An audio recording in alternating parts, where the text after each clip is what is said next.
Hi guys, how's it going? Well, as I'm sure you have watched the EU's reply to the problems being faced by the people and the businesses of Northern Ireland as a result of Brexit, I thought it would be appropriate to identify what separates both of the speakers' messages along with their crafted approach to the situation. Now, before I go any further, may I remind you, may I plead with you, may I even beg with you to hit that subscribe and especially the bell notification icon, as I would be very grateful, as it helps the channel no end.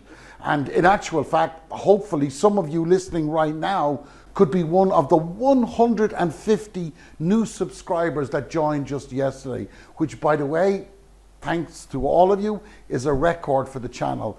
And a real special thank you to each and every one of you, both new and old, for your support, your messages of encouragement, especially the comments we receive. I enjoy greatly. So let's go.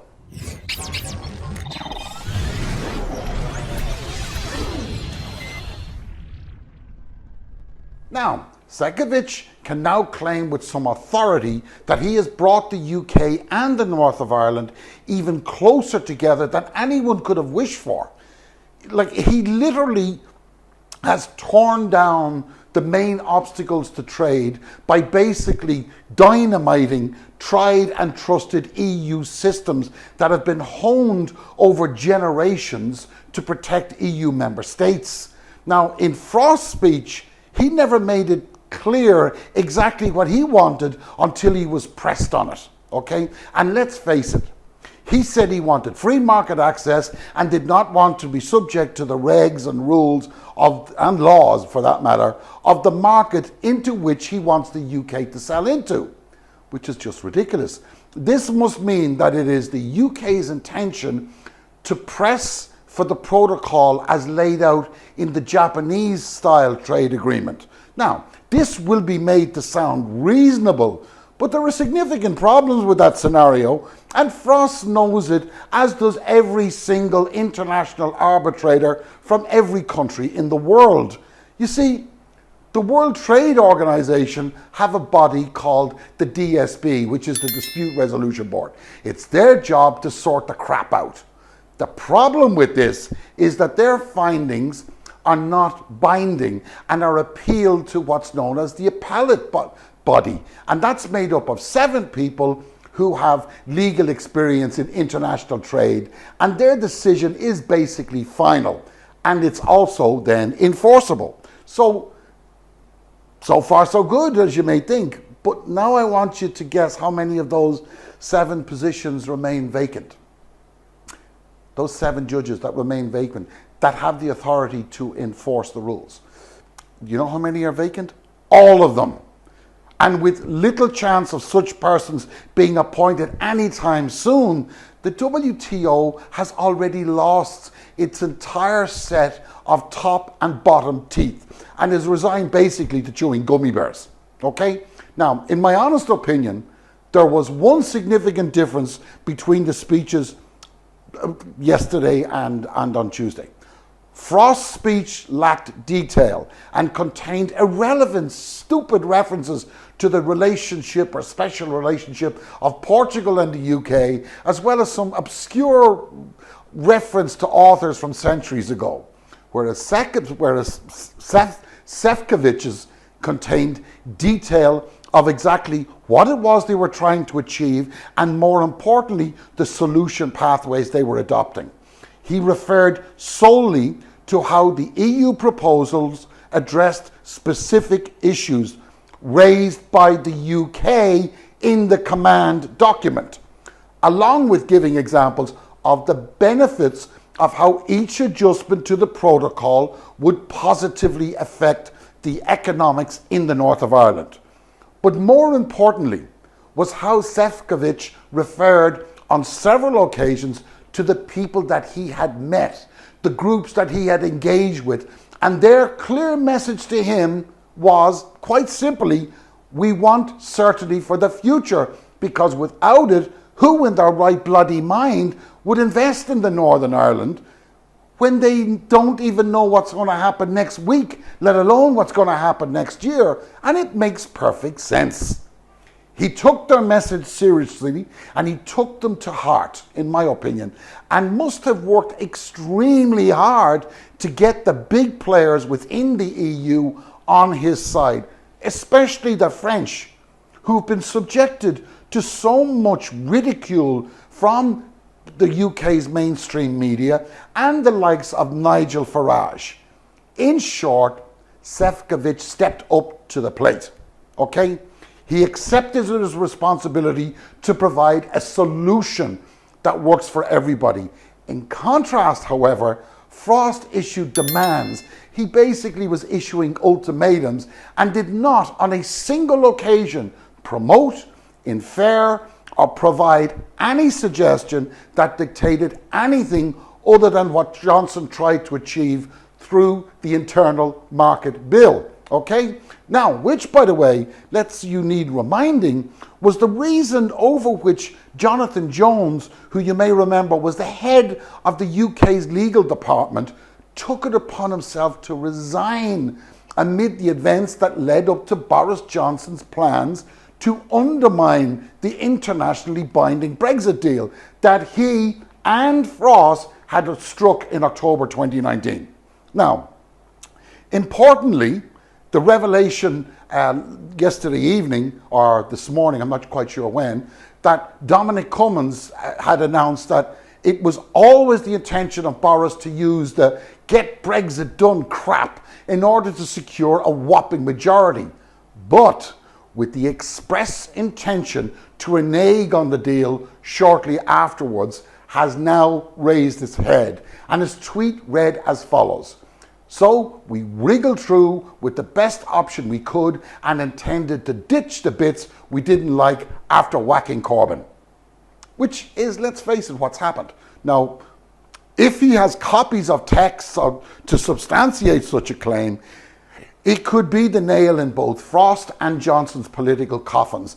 And I, for one, would say good riddance to bad rubbish. What was also evident in the press briefing yesterday from Šefčovič was how the EU supporting journalists were given no greater time and no greater access than ardent Brexiteer type journalists. Now, even though Bruno Whitfield of the Times brought up the Cumberland sausages, one doesn't have to think too long to understand how Šefčovič's speech is going to be reported in today's broadsheets. Okay? With regard also to the role of the ECJ, it was the Irish Times reporter that hit the nail right on the head. She asked a simple question to which Šefčovič, with regard to the European Court of Justice, responded like this. Let's take a listen. It's just 2 minutes long, but it's the most important 2 minutes of the whole speech. Let's go. Thanks for taking my question. Naomi O'Leary, Irish Times. Vice President Šefčovič, could you tell me, these negotiations have been going on for years now.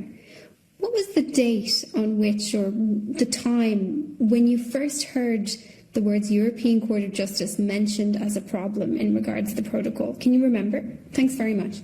I was referring to my visit to Northern Ireland. I'm referring to it so often because for me it left me with very lasting impressions. And I really met a lot of stakeholders, and from one side I saw big positive excitement about the opportunities the protocol and dual market access represents, and many of the proposals we are putting on the table been indeed inspired by that. Actually, one of the first meetings I had in Northern Ireland with the Northern Ireland Business Brexit Working Group. I heard them from the representatives of border communities. I heard them from the political leaders I met in Stormont. I heard them from the representatives of civic society whom I met. And I can tell you that in all the meetings I had, and you've been following my visits, so you know that I had quite quite a few of these interactions and exchanges, and in all this discussion, the issue of the European Court of Justice was mentioned once. When I first heard about this issue, to tell you honestly, most probably it was in the command paper which was published by the UK government just before the summer break.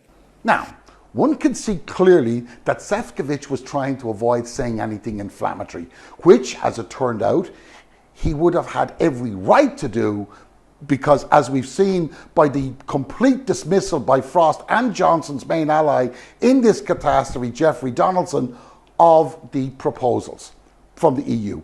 I think it's important to note here that the mention of the European Court of Justice becoming yet another line in the sand was raised just 12 weeks ago, man, despite negotiations having begun in earnest more than 4 years ago. So let's remind ourselves of what was on the table here. The basic elimination of regs on medicine completely, as well as reducing 80% of all other checks on food products, is marvellous in itself. But when coupled with the other proposals, such as those for guide dogs, as well as giving the Northern Ireland Assembly a direct line to Brussels, simply cannot be overestimated, or can it be ignored, okay? The Northern Ireland Assembly has sought to reconvene this coming Friday after meeting with Šefčovič today. Unfortunately, this is against the backdrop of the Northern Ireland Agricultural Secretary, Putz, boycotting the meeting with his Republic of Ireland counterpart this week as part of the Anglo-Irish Agreement. You remember that's the one they're trying to uphold, okay? Now, at this point, I think we need to make things very clear as to the exact role of the European Court of Justice. The ECJ is not set to rule on the adherence to the withdrawal agreement. This has been agreed to be handled through an already internationally appointed arbitration panel. 10 from the UK, 10 from the EU, and I think 5 or 10 from international organizations, okay? The names of which have already been submitted and indeed have already been accepted by both parties, okay? So the role of the ECJ has more to do with ensuring that the regs and standards of the EU are complied with in regards to any goods entering the EU market from the UK. It is not there to judge the legal standing of the agreement in itself or contraventions thereof, as both sides have signed up to arbitration. Let me give an example, okay? If the UK decides to subsidise an industry in order to make it more competitive and thereby ensuring that such goods could compete with the EU manufactured goods that are not subsidised, this would break the protocol that the UK has signed up to. And should the EU subsidise one of their industries at the expense of a UK industry, same rule applies. And this gives a crap load of money. So if, take for instance, if the UK gave this crap load of money, they're talking about the Nissan, in order for those products to compete favourably with the same goods manufactured in the EU, that would be dealt with by arbitrators. However, it's the ECJ that will rule on whether those goods are indeed the same. In short, the ECJ deals more on the technical specifics of the claim and not so much on the merits of the thrust of the claim, okay? In the next video, we will examine the reaction of Šefčovič's speech, as well as discussing what the real goal that Frost is actually trying to achieve. So meanwhile, keep safe, don't forget to subscribe and do the bell thingy, and I will see you on the flip side. Thanks again for all your support, guys. Much appreciated. Take care.